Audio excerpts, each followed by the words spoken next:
Somewhere in the Kremlin, in the spring of 2026, Vladimir Putin sat down with reporters and told a story the White House never wanted you to hear. He said there was a deal. A secret one. Everyone had agreed, the United States, Israel, Iran, and Russia. The plan was simple. Iran would ship its enriched uranium to Russia, where it would be stored, monitored by the IAEA, and rendered useless for weapons. The crisis would be defused. No bombs, no war, no nuclear Iran. And then, according to Putin, Washington changed its mind. The United States hardened its position, he said. The uranium couldn't go to Russia. It had to go to America and only America. That demand, Putin claimed, killed the agreement. Iran walked away. The window closed, and the world moved closer to something far more dangerous. Nobody outside that room was supposed to know this. Here's the part they left out of the official report. In December 2015, Iran actually did ship 25,000 pounds of low-enriched uranium to Russia. It was a landmark moment under the Joint Comprehensive Plan of Action, the nuclear deal negotiated by the Obama administration. Secretary of State John Kerry called it a significant step. The material was removed from Iranian soil. The clock Iran would need to build a bomb went from 2 or 3 months up to 9. It worked. For a while then, in 2018, President Trump withdrew the United States from the JCPOA. He called it the worst deal in history. Sanctions returned. Iran responded by gradually abandoning its commitments, enriching uranium to 60%, just a technical step away from weapons grade. By 2025, tensions had reached a breaking point. The IAEA declared Iran in violation of its obligations, and in June of that year, the United States and Israel struck. B-2 stealth bombers dropped 30,000-pound bunker-buster bombs on Iran's nuclear facilities, including the deeply buried Fordow enrichment plant. American officials called it devastating. The White House said Iran's nuclear program had been obliterated. But here's what they didn't tell the American people. Initial intelligence assessments suggested the strikes only set Iran's program back by a matter of months. Much of the enriched uranium had been moved before the bombs fell. The underground infrastructure at Fordow wasn't destroyed. The paperwork was clean. The truth wasn't. This is the moment the story starts to unravel. By early 2026, the war had ground into a stalemate. The Strait of Hormuz was choked off. Global energy prices were spiking. Both sides had an incentive to de-escalate. Enter Vladimir Putin. According to multiple reports, the Russian president proposed a plan to President Trump during a phone call. Iran would transfer its enriched uranium stockpile to Russia, where it would be placed under IAEA supervision. In exchange, sanctions would be eased. Moscow had done this before. In 2015, Russia had served as the logistical partner for the uranium shipment. Iran trusted the arrangement. As Putin put it, Iran trusts us completely. And here's the stunning part. According to Putin, everyone initially agreed. The United States, Israel, and Iran. The deal was essentially done. Somewhere in Washington, someone made a call they'd regret. The White House rejected the proposal. Trump's team argued that giving Russia control over the process would hand Moscow too much leverage. They demanded that the uranium be transferred only to the United States. That demand, according to Putin, changed everything. Iran's then national security chief, Ali Larijani, told Moscow that Tehran was no longer willing to export the material. Instead, Iran proposed a joint venture on its own territory to dilute the uranium. Putin told them to go ahead. He wasn't against it. But he believed neither the United States nor Israel would accept that either. The negotiations hit a dead end. What you're about to hear never made it to the evening news. The question is, why did Washington demand the uranium be sent only to America? Official statements offered a simple explanation. The White House wanted a stricter deal, one that covered not just nuclear development, but Iran's ballistic missile program and support for terrorism. But there was more to it. Uranium is a strategic asset. Once it's on American soil, the United States controls the leverage. Russia would have gained credibility as a mediator.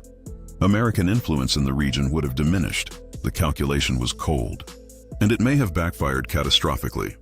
By July 2026, new satellite imagery emerged showing that Iran was rebuilding key parts of its nuclear infrastructure. At the Parchin military complex, long suspected of hosting high explosives research linked to nuclear weapons, repair work was underway.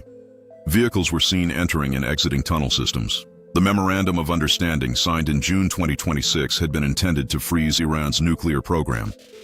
Now it looked like it was already unraveling. President Trump himself warned, "If I don't like it, we'll go back to shooting at them, dropping bombs on their heads." Ask yourself, who benefits from you not knowing this? Consider the irony. Back in December 2007, The intelligence community released a national intelligence estimate that concluded, in fall 2003, Tehran halted its nuclear weapons program.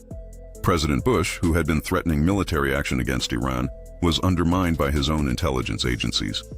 The White House had declassified the report, not because they wanted to, but because it was going to leak anyway.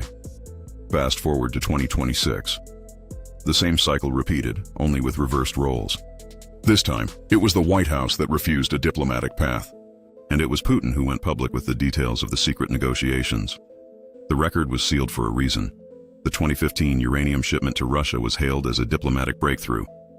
But by 2026, that model had been rejected by both Washington and Tehran. Iran began refusing to cooperate with the IAEA.